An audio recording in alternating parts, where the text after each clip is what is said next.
이스라엘의 왕 여호아하스의 아들 요아스 제2년에 유다의 왕 요아스의 아들 아마샤가 왕이 되니 그가 왕이 된 때에 나이 25세라 예루살렘에서 29년간 다스리니라.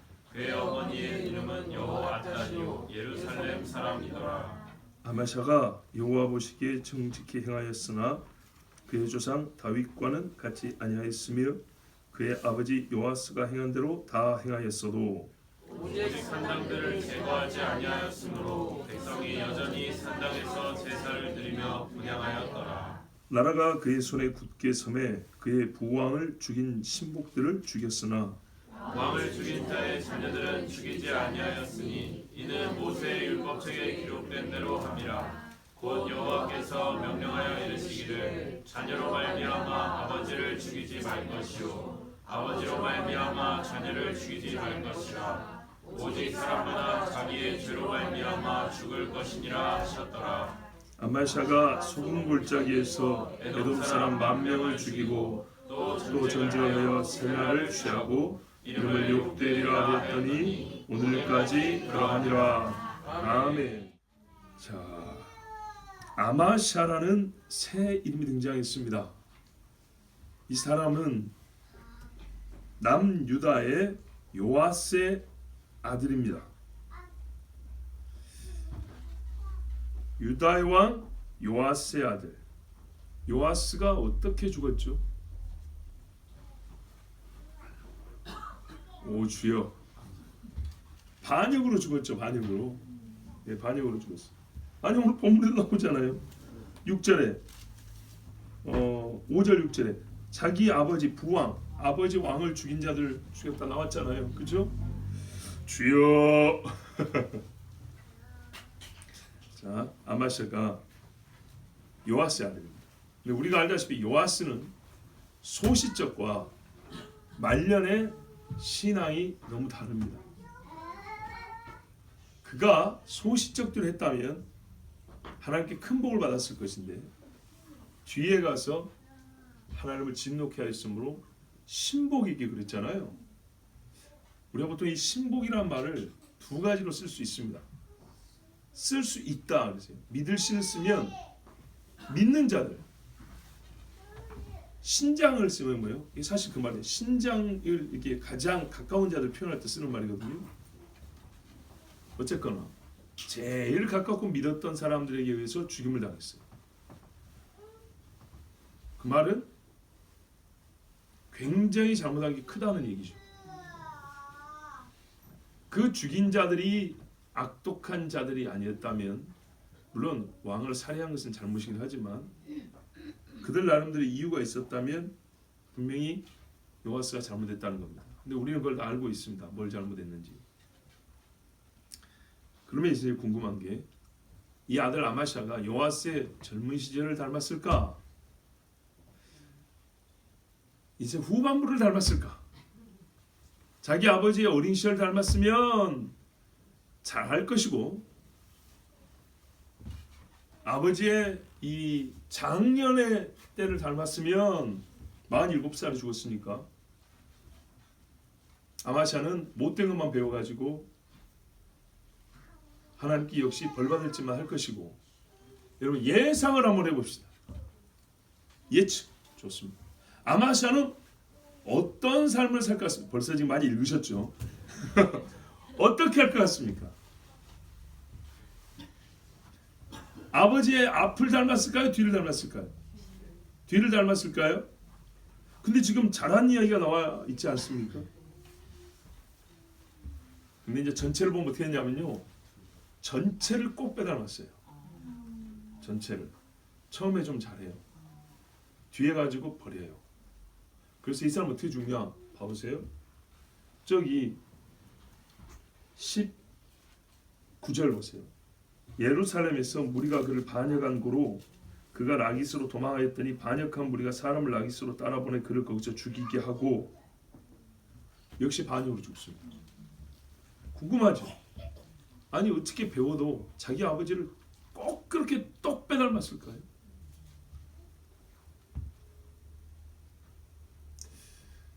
주여. 가르치는 부모도 우리가 이제 심각하게 이 문제를 생각해 봐야 되긴 하겠지만 자녀들도 마냥 수동적으로만 배우는 거 아니잖아요. 능동적으로 자기가 취할 거 취하고 버릴 거 버리잖아요. 근데 되게 지 입맛에 맞는 것은 취하고 아닌 건 버린단 말이에요. 그게 아니라 옳은 것을 취하고 그런 것을 버려야 되는데 이 자식들도 보면 아버지만큼 빼어난 자식들이 거의 없어요. 그래서 왜 그러냐면 아버지하고 똑같은 결과를 맞았다는 것은 아버지만 못하다는 얘기예요. 왜요? 아버지가 먼저 그렇게 살아갔잖아요. 선례가 있으면 나는 배울 게 있잖아요. 배울 사람이 쌓이면 쌓일수록 뒷세대는 자기 책임이 큽니다. 그래서 이 사람은 엄밀히 말하면 아버지만 못하다고 볼 수 있어요. 물론 요아스가 제사장을 죽인 것은 굉장히 큰 잘못인데 전체적으로 보면 이렇게 죽었다는 것은 아버지로부터 배운 것도 없고 상당히 안타까운 그런 사람이다 라고 우리가 일단 전체적으로 말할 수 있습니다. 왜 이렇게 되었는가? 우리가 이제 설교 후반부에 그 이유를 알게 됩니다. 자, 통치 시작할 때 25세입니다. 아버지가 47세 죽었어요. 그럼 아버지가 몇 살 차이죠? 22살. 네, 22살이니까 요아스가 7살에 왕되고 15년 정도 후에 낳은 아들입니다. 이때 또 29년 통치했다 그랬어요. 그럼 이 사람 몇 살에 죽었다는 얘기입니까? 한 54세쯤 죽었다는 얘기죠. 이스라엘은 만으로 계산하니까 대충. 그렇다면 보세요 여러분. 이리 하나 저리 하나 강건하면 70 이상 살고요. 왕들이라고 해도 지금 보세요 다 몇 살에 죽었는가? 70 채운 사람이 거의 없습니다. 어머니는 예루살렘 사람 요아단이었다 그랬어요. 누가 중매했을까요? 어머니니까 누구예요? 요아스의 부인이죠. 요아스는 7살 때 왕된 사람이잖아요. 뭐 여호야다 제사장이 키웠죠. 뭐 제사장이 중매했겠죠. 어느 지역이나 훌륭한 믿음의 사람이 있기 마련이지만 가능성으로 볼 때 여러분 그래도 성전이 있는 예루살렘에서 믿음의 사람이 나올 가능성이 더 크죠. 가능성이. 여호야다 제사장이 정말로 믿음 좋은 집에서 색식감을 구해다가 결혼시켜주지 않았겠습니까? 자, 그래서 어머니한테도 배웠을 것이고 아버지의 삶을 통해서도 배웠을 것인데 어떻게 살았는가? 이제 한번 보니까요. 그가 3절에 보면 여호와 보시기에 정직히 행하였다. 우와. 사람을 판단하는 부분이 이제 여기가 중요하죠. 하나님이 보시기에 정직하였다. 바르고 곧았다. 이 말이. 어떻게 했냐? 아버지 요아스가 행한 정도까지는 잘했다 그랬어요. 요아스는 어떻게 했죠? 성전을 귀히 여겼죠. 성전 예배를 바르게 드리기 위해서 부서진 것도 고쳤을 뿐만 아니라 제사장들에 대한 존경도 표했을 것이고 더러운 것 끄집어내고 하여튼 예루살렘 성전 중심의 예배를 다시 회복하는데 요아스가 젊은 시절에 힘을 썼어요. 그 정도는 했다는 얘기입니다. 왕이 이 정도는 해야 되는 겁니다. 뭐냐? 하나님을 경외하는 자들이 경외할 수 있는 최소한의 기반 시설, 조건은 갖춰줘야 되는 거죠. 아합의 그 딸 아달랴 같은 사람이 있으면 어떻게 해요? 통치 질서가 하나님을 못 섬기게 하잖아요. 성전이 허물어져 가도 손도 못 대잖아요. 그런데 요아스가 그것을 바꿨어요. 개인 신앙은 개인 문제지만 국가적으로 왕으로서 해야 될 여호와의 백성이 하나님을 섬길 수 있는 조건을 갖추는데 준비를 하는 데는 아버지 요아스만큼은 했어요. 그런데 그 이상은 못했어요. 누구까지는 못했답니까? 다윗. 그 말은 무슨 말이에요? 경건의 모양 정도에서는 비슷한데 사실 우리가 원하는 것은 경건의 능력이지만 통치자가 경건의 모양 정도만 취해줘도 우리는 참 굉장히 자유롭죠. 그러니까 왕이 경건의 모양 정도를 가졌는데 다윗같이 본인이 경건의 능력이 있고 하나님을 섬기는 모범이 되었으면 이 백성이 훨씬 잘 믿었을 건데 자기가 예배자는 솔직히 못되고 본받을 만한 예배자 정도는 못 되고 예배에 참석하는 정도의 왕. 예. 제사 지낸 다음에 절기 때 가서 자리는 좀 채워주고 재물 쓰라고 국고에서 가끔 이렇게 짐승 몇 마리 내주고 이런 정도. 다윗같이 울고 찬송을 지어가지고 시를 지어서 백성들 앞에 선포하고 솔로몬 좋았을 때처럼 백성을 향하여 축복하고 이 정도는 못 되는데 가다 보니까 저기 부셔졌는데 저기 좀 고칩시다. 이 정도 제사장에 앉아가지고 우리 제사장들 요즘에 어떻게 잘 지내십니까? 이 정도는 했다는 얘기입니다. 그 말은 이 사람의 통치에 있어서 제1순위는 하나님이 아니었다는 얘기입니다. 독실한 무슬림은 아니어도요. 무슬림 국가의 왕, 국왕이나 대통령은 무슬림스러운 통치를 하게 돼 있죠. 독실한 기독교는 아니어도 기독교 전통의 국가에서는 기독교스러운 통치 모양을 갖게 돼 있습니다. 그러니까 그 정도 했다는 얘기입니다. 그 정도. 그러니 헌신의 마음이 작기 때문에 하나님을 향해서 보세요. 그냥 흔들다 보니까 넘치는 물은 있을지 몰라도 이걸 쏟아부어서 주님께 드릴 건 없어요. 찾아보아서 더러운 것을 제거하는 그런 건 없어요. 찾아보아서 하나님을 기쁘시 할 일이 뭔가부터 연구하고 깊이 탐구하는 힘쓰는 이런 건 없어요. 산당 신경도 안 썼어요. 그걸 지적합니다. 4절 보세요. 다윗처럼 기도하는 거 찬송하는 거 엎드리는 것도 없고 저기 산당들 다 산에 있었어요. 그래서 산당이라고 해요. 높은 데 있는 것들 한번 가서 보고 여기서 진짜 제사를 하는지 가짜 제사를 하는지 확인해 보지도 않았어요. 백성이 여전히 산당에 제사를 드리며 분양했더라. 이 사람들 말은 여기서 제사한다는 거예요. 하나님께. 그러니까 그런다 그러면 그냥 넘어가자 이런 거예요. 무심히 넘어갔어요. 여러분 근데요. 다윗과 비교를 했으니까 진짜 비교를 하면 될거예요. 다윗은요. 보세요. 성전을 짓고 싶어서 화병이 난 사람이에요. 진짜. 예. 성전만 지을 수 있다면 모든 걸 다 내올 수 있는 사람이었어요. 그런 열심.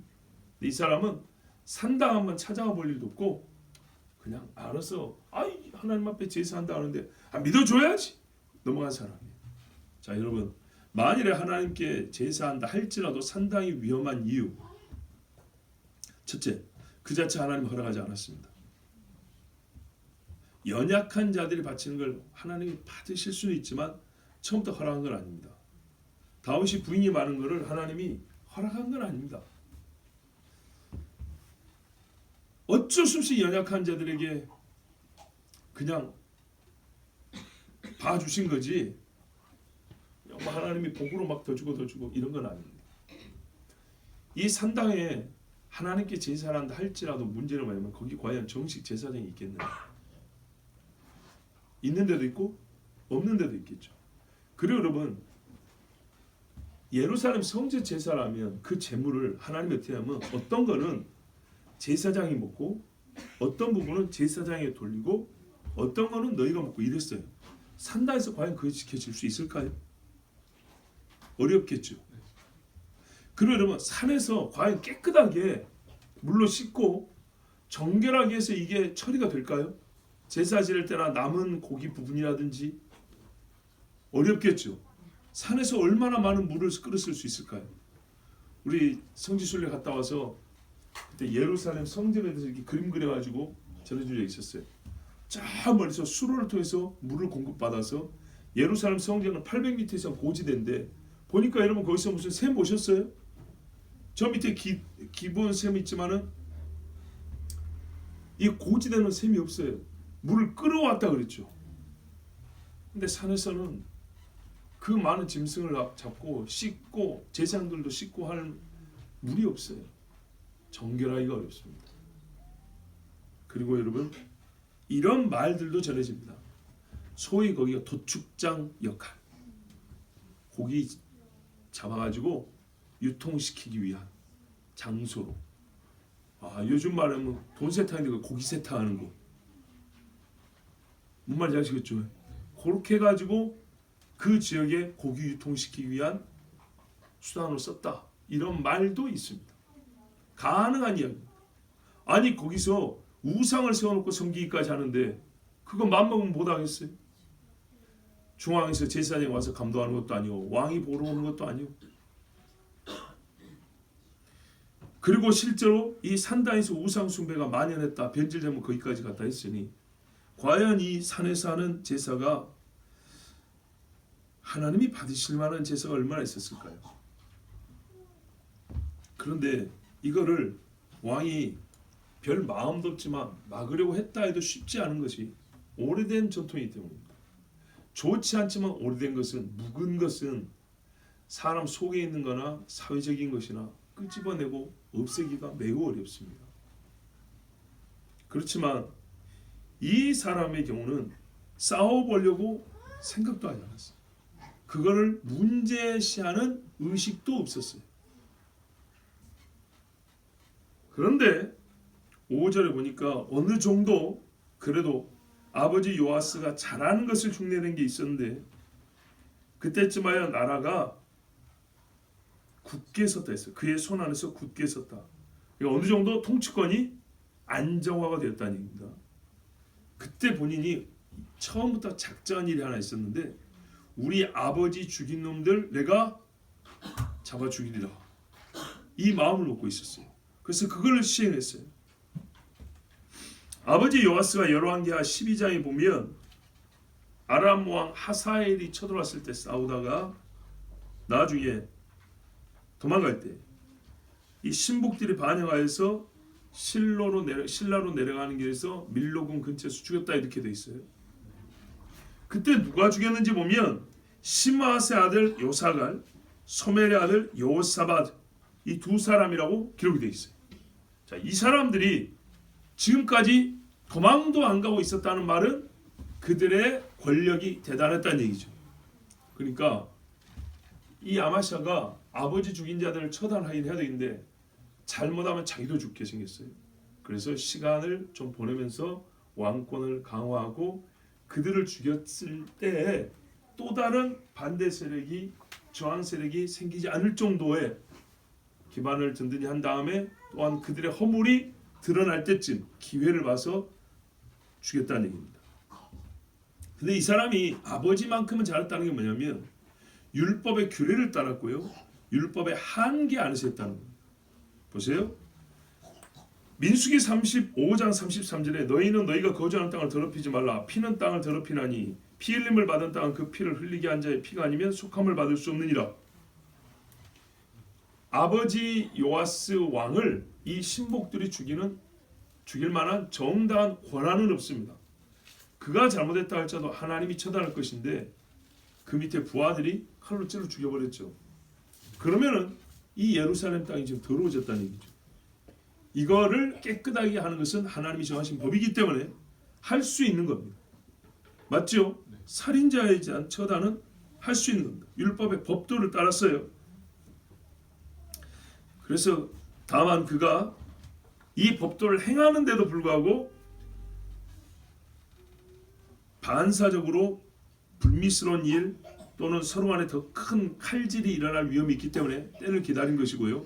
이건 비겁함이 아니라 지혜입니다. 그런데 율법의 한계라는 건 뭐냐? 그러니까 이 사람이 율법의 의에 대한 열심은 조금 있었던 사람이에요. 다윗 정도는 못돼도. 6절 보면 그 살인자들의 자식들은 죽이지 아니하였다. 소위 후환을 없애려면 3족 정도는 멸해야 됩니다. 9족을 멸하면 사실 남는 게 없고요. 3족 정도는 멸해도 되는데 딱 본인들만 죽이고 그 아들도 죽이지 않았다 했어요. 이거는 진짜 큰 은혜를 베푼 겁니다. 왕정시대. 그렇으면 여러분 그 살아남은 아들들은 왕 아마샤에게 분노, 원수, 이 복수심에 불탈까요? 아니면은 왕의 인자에 대하여 감사하는 마음을 가질까요? 사실 두 가지 감정을 다 가질 수 있죠. 그러나 자기 아버지가 왕을 죽인 것에 대해서 잘못이기 때문에 누구나에게 공감을 얻기는 어려울 겁니다. 정당한 처형이었다. 그렇다면 우리도 죽어 마땅한 그 시대가 그러니까요. 그럼에도 불구하고 자식이 우리를 살려뒀다는 것은 감사히 여길 문제고 일이고, 그래서 오히려 더 왕을 신망했을 수도 있습니다. 긍휼을 베푸면 이런 유익이 있습니다. 신명기 24장 16절에 아버지는 그 자식들로 말미암아 죽임을 당하지 않을 것이요 자식들은 그 아버지로 말미암아 죽임을 당하지 않을 것이니 각 사람은 자기 죄로 말미암아 죽임을 당할 것이니라. 아멘. 요 말씀을 지켰다는 거예요. 율법에 따라 우리가 권리 행사를 합니다. 권한 행사를 합니다. 그러나 율법의 한계 안에서 해야 됩니다. 그래서 참으로 믿음이 좋은 사람은 자기 하고 싶은 대로 다 하는데 하나님 말씀 안에 있어요. 보세요. 아마샤가 이 문제에 있어서만큼 하고 싶은 대로 했죠. 근데 하나님 말씀 안에 있었어요. 이 문제 때문에 아마샤에게 후환이 있거나 괴로운 일은 없었습니다. 이 다음에 무슨 일이 있었냐? 이러니까 국권이 좀 안정되고 공의가 시행됐죠. 여기까지 좋았던 거예요. 요만큼 그러니까는 아버지 요아스 정도 수준에서 잘하고 있는 거예요. 염곡, 즉 소금 골짜기로 갔어요.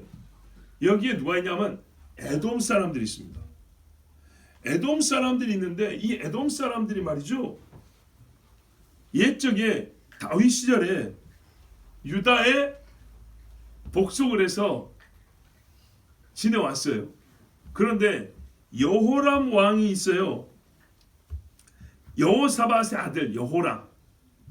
이 여호람이 아버지 여호사밧을 또 따라가지 못하고 못된 짓을 해가지고, 왜냐? 아합의 딸이 그의 부인이었잖아요. 그래서 이 여호람이 아합 같은 짓을 했지 않습니까? 그러니 하나님이 벌을 줘가지고 유다에 복속됐던 에돔을 반역을 일으켜서 독립을 시켰어요. 에돔 입장에서는 좋은 거죠. 그리고 왕을 세웠어요. 자, 아마샤가 요거를 다시 옛적으로 돌리고 싶은 거예요. 에돔을 다시 복속시키려고 전쟁을 일으켰어요. 근데 이 전쟁에 어떻게 했냐? 이겼습니다. 셀라를 점령하였다 했어요. 근데 이 셀라를 이름을 바꾸기를 욕되리라 그랬어요. 원래 셀라는 반석이란 말이에요.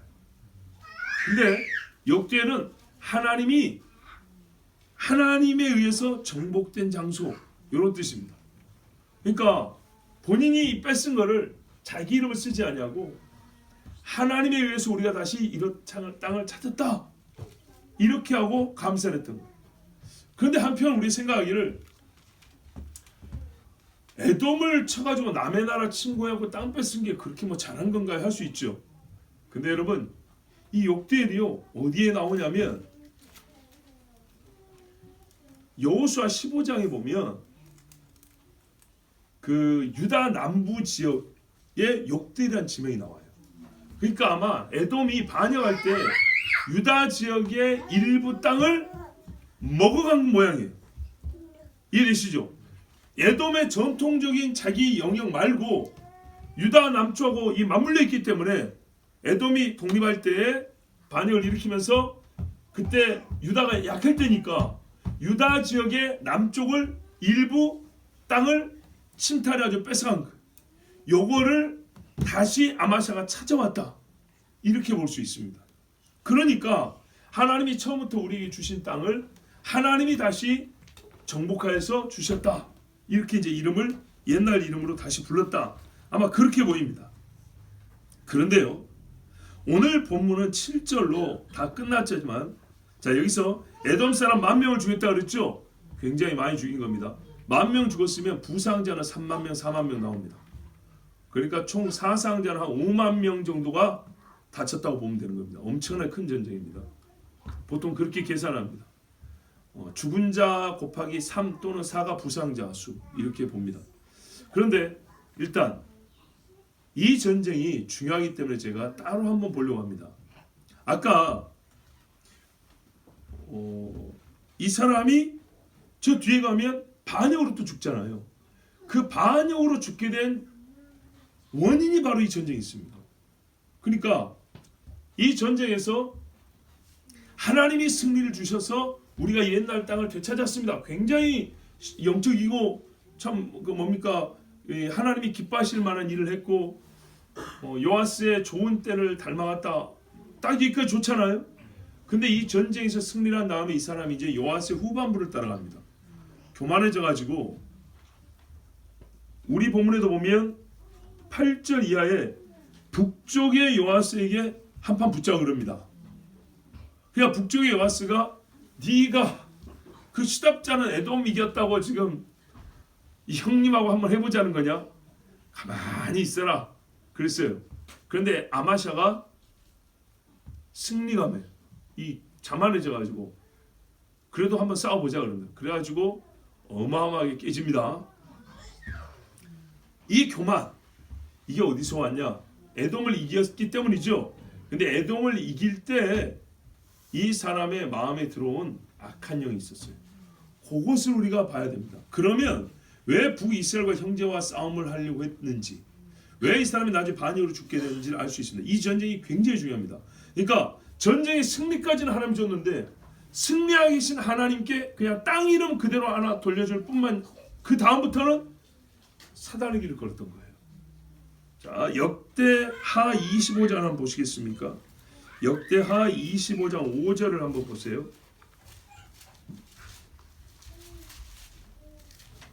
다윗 같지 않았다는 판단을 왜 받았는지 정확히 나와 있어요. 다윗은 이럴 때 전쟁에 승리하면 제물도 다 하나님께 드리고 하나님께 찬송을 했죠. 근데 이 인간은 그러지 않았어요. 제가 한번 전체 읽으면서 보겠습니다. 25장 5절에 아마샤가 유다 사람들을 모으고 그 여러 족속을 따라 천부장들과 백부장들을 세우되 유다와 베냐민을 함께 그리하고 20세 이상으로 계수하여 창과 방패를 잡고 능히 전쟁에 나갈 만한 자 30만 명을 얻고, 자 아마샤가 유다와 베냐민에서 30만의 군대를 동원했대요. 그러니까 나라가 국회 선거 맞죠? 그 조그만 데서 30명이 어떻게 나옵니까? 또 은 100달란트로 이스라엘 나라에서 큰 용사 10만 명을 고용하였더니 100달란트 은 1달란트가 약 35kg 정도 된다 했죠. 그럼 어떻게 되죠? 3,500이니까 3.5톤에서 4톤 정도의 은을 줬다는 거예요. 그리고 10만 명의 용사를 용병을 고용을 한 거예요. 군대가 몇 명이에요? 40만이죠. 이 40만으로 에돔을 치러간 거예요. 진짜 이 정도면 누가 가도 아마 쑥대밭을 만들어서 남을 정도일 거예요.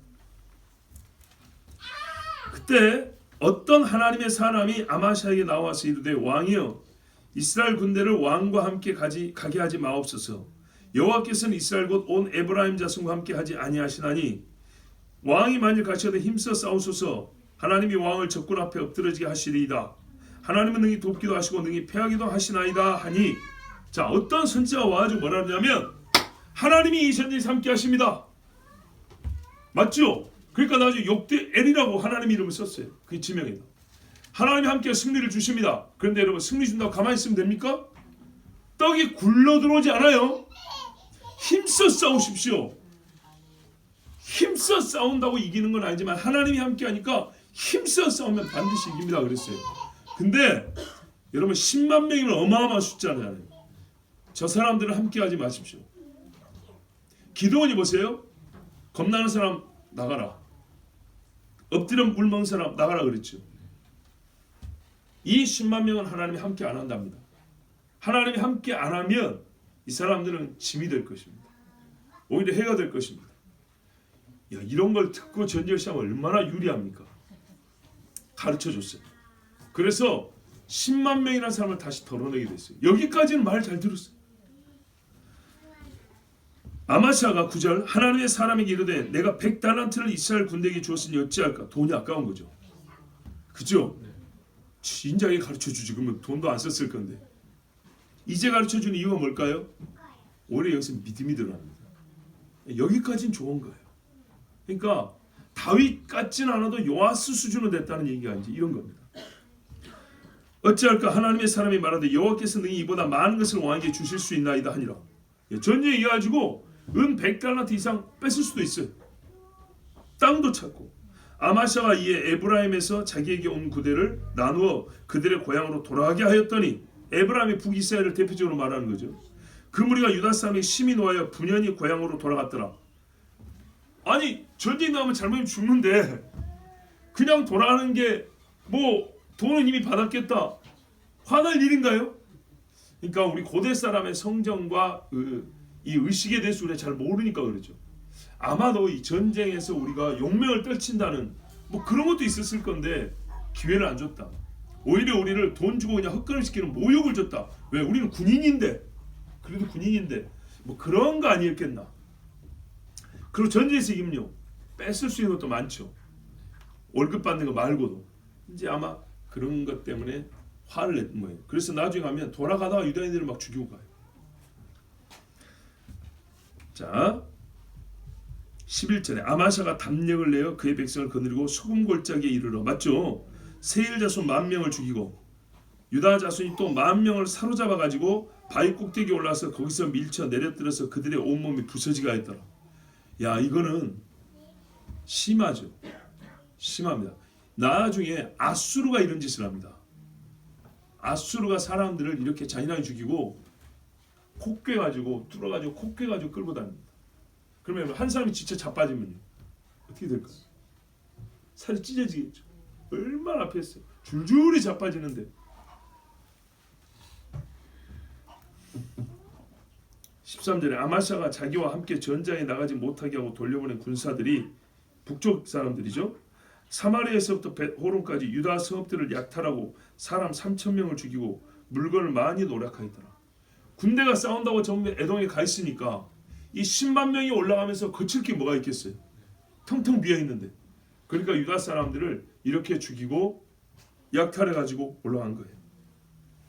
그러니까 돌아와서 아마시아가 북이스라엘한테 전쟁하자 그랬겠죠. 이해가 되죠? 예. 또 이참에 전쟁도 이겼겠다. 자, 아마시아가 에돔 사람들 죽이고 돌아올 때 이게 이제 진짜 큰 죄입니다. 세일 자손, 즉 에돔 사람의 신들을 가져와서 자기의 신으로 세우고 그것들 앞에 경배하며 분향한지라. 30만의 군대들을 놓고 이제 전승 기념 행사를 해야 될 거 아닙니까? 근데 자기가 무너뜨린 에돔의 신들을 가져와가지고 그것 세우고 거기다 제사했다는 얘기입니다. 왕이 거기다 향불 피우고 제물 바치고 절했다는 거예요.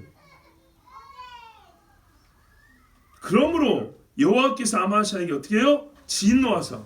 여러분, 하나님이 기다려주시는 것을 넘어가면 진노하사라는 말이 나옵니다. 이때는 어떻게 되냐? 심판이 선고가 됩니다.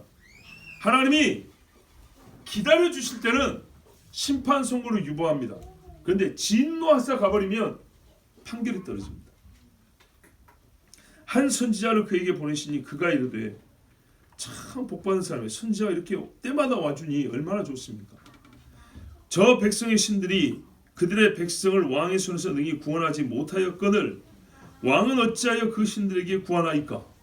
이거 어찌냐면 고맙습니다 해놓고 그 다음에 싸움에서도 우리가 이기게 하옵소서. 듣자하니 저 북쪽 놈들이 올라가면서 우리 백성 3,000명을 쥐고 재물을 노략질했다고 하는데 내가 저놈들하고 한판 붙을 것입니다. 쇼신이여 이랬다는 겁니다. 선지자가 아직 그에게 말할 때 왕이 그에게 이르되, 보세요, 아까는 10만 명 돌려보내라 할 때는 돌려보냈죠. 사람이요 승기를 잡고 뭔가 될 때 교만해진다니까요. 불과 며칠 차이입니다. 말했어요?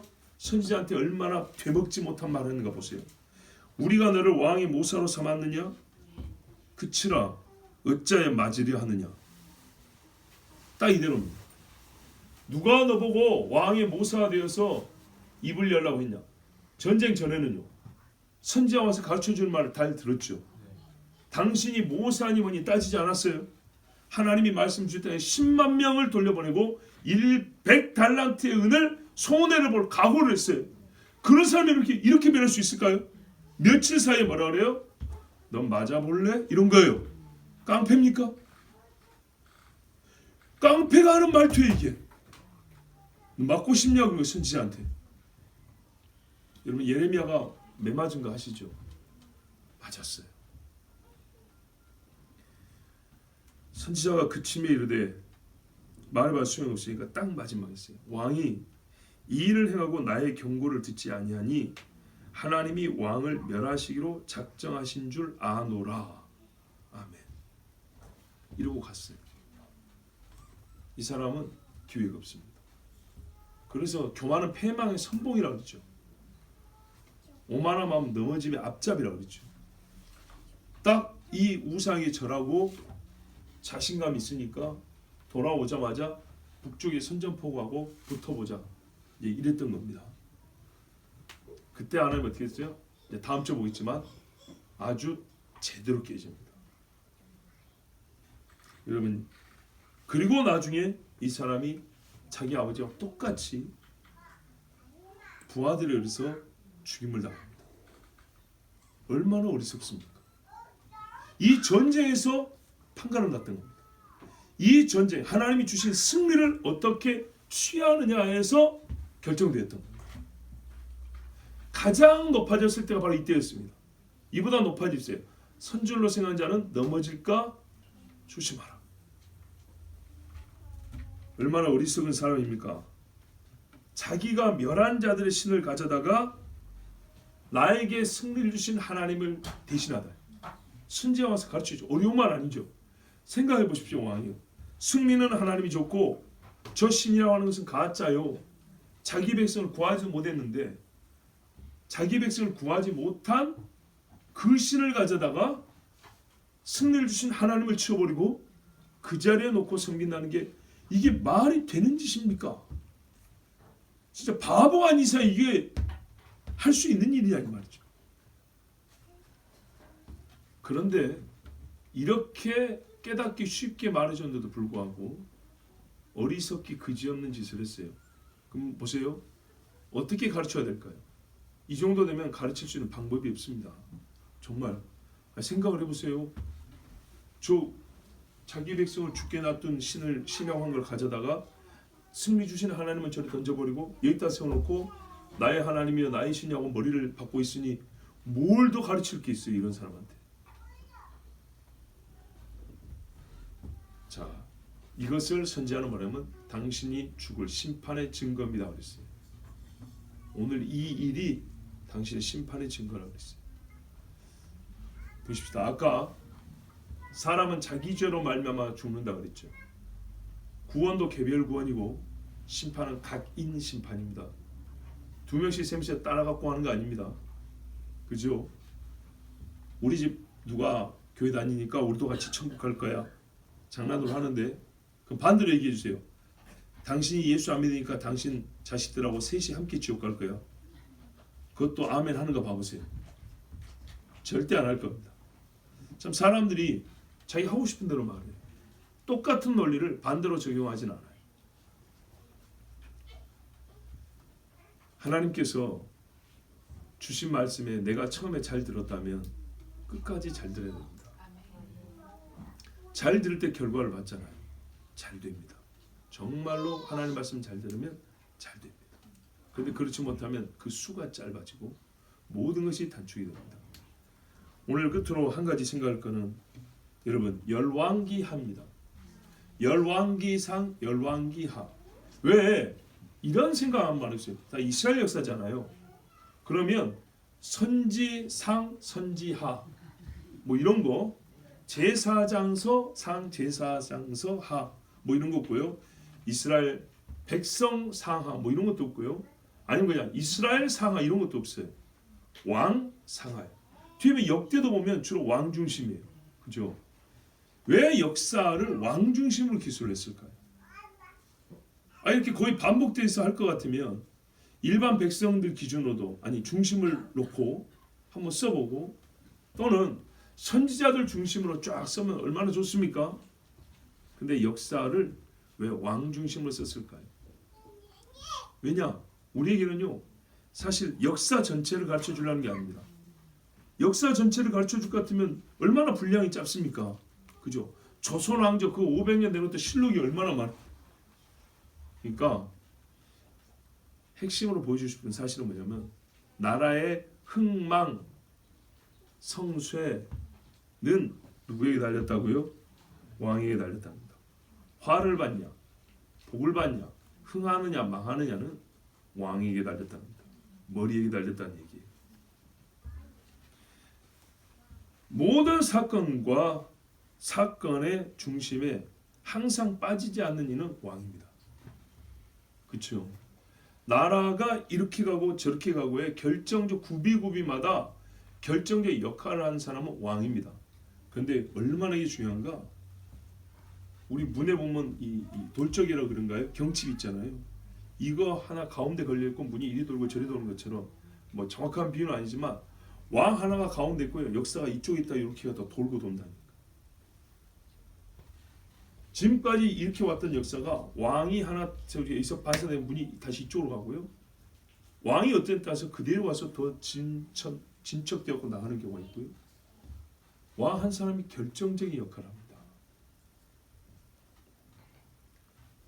그러면은 고대는 왕정 시대니까 왕이라고, 지금은요 대통령이든 총리든 소위 뭐 수상이라고 부르든 누구든지 최고 지도자가 바로 이 자리에 있다는 걸 알아야 됩니다.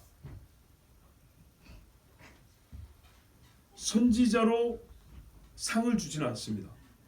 그 본인은 하나님의 상이 크게 받습니다. 그러나 엘리야가 잘했다고 해서 이스라엘이 잘 되거나 엘리사가 잘했다고 해서 이스라엘이 잘 되거나 하지 않습니다. 그들로 인하여 어떤 개별 사건은 하나님이 도와주시고 구해주시고 그렇게 합니다. 그러나 전체로서의 나라의 역사의 흐름은 그런 선지자가 훌륭하다고 해가지고 사실 바뀌지 않습니다. 그 선지자의 훌륭함에 백성이 함께 동참을 하든지 왕이 마음을 새롭게 하든지 그러면 역사는 바뀌는데, 선지자의 훌륭함은 그 악한 역사 속에서도 빛나는 샛별 같은 사람들을 일으키긴 하지만 나라 전체의 어둠을 걷어내지 못합니다.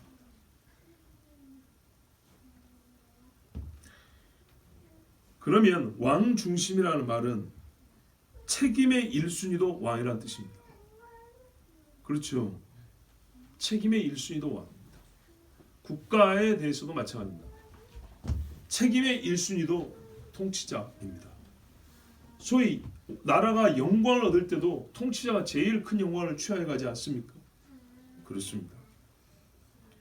그러므로 우리가 믿는 사람이 어떤 사람을 국가의 통치자로 세우느냐, 그 다음 정부 관료들, 국회의원, 단체장들 어떤 사람을 세우냐는 너무너무 중요합니다.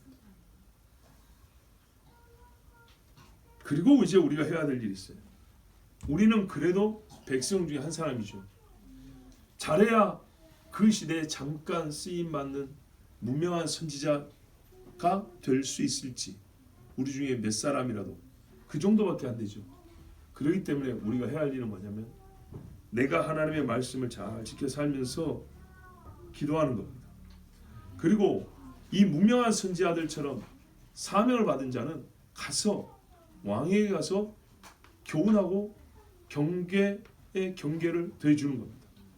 하나님이 꾸지람은 꾸지람대로 하나님이 계시의 말씀을 전하여서 그들이 어떤 자리에 서 있는지, 이 나라에 있어서 정말 제일 중요한 자리에 있다는 것을 가르쳐주고 하나님이 이 나라에 주신 뜻이 무엇인지를 전하여 주는 일, 이 일을 해야 됩니다.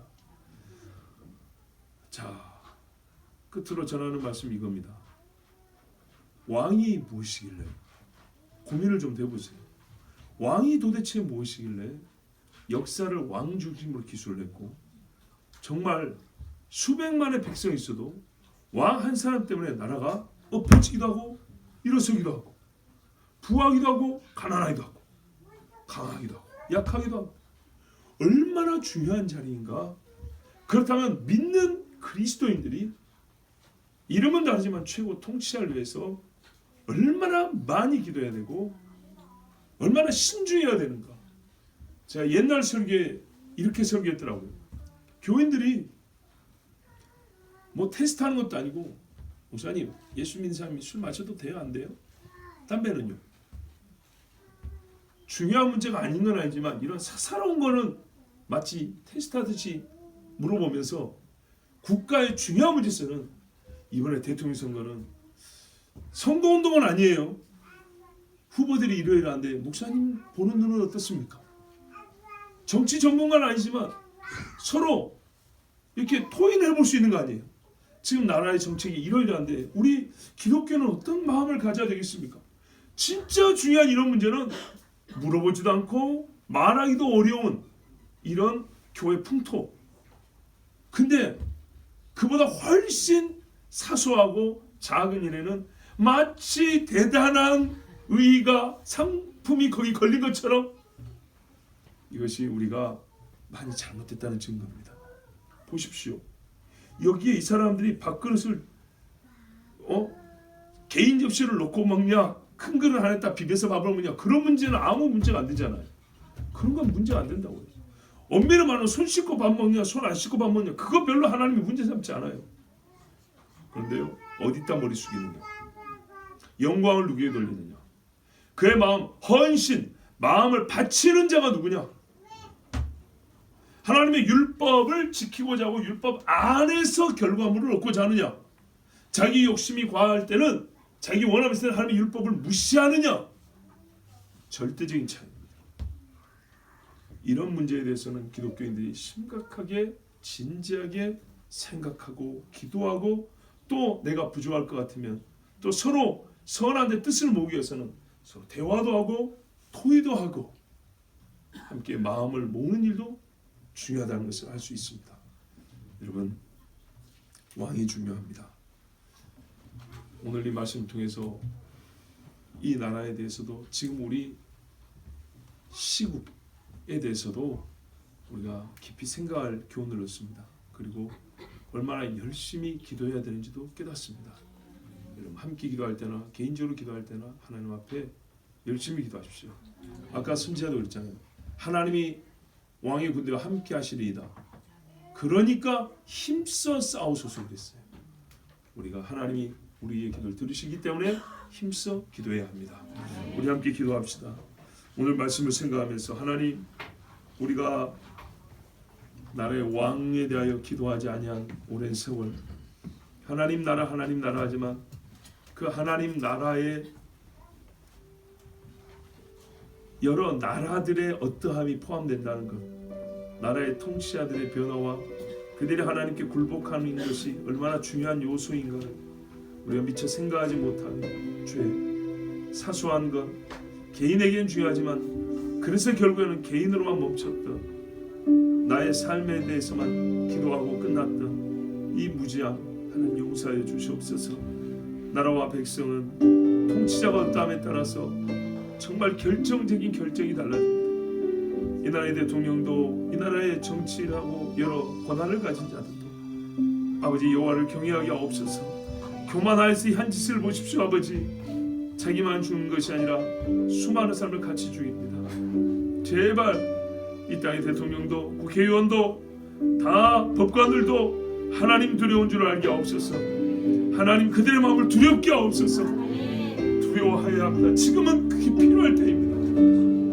여호와로라 여호와로라, 자비롭고 노하기를 더디하신 하나님도 알아야 되지만은 이는 여호와의 불의로다, 이렇게 하며 두려워 떠는 날도 있어야겠습니다. 지금 이것이 필요합니다. 우리에게 불을 내려 주시옵소서. 우리 사랑하는 정승만 집사가 저 튀르키예에서 예배하고 하나님을 높이고 있습니다.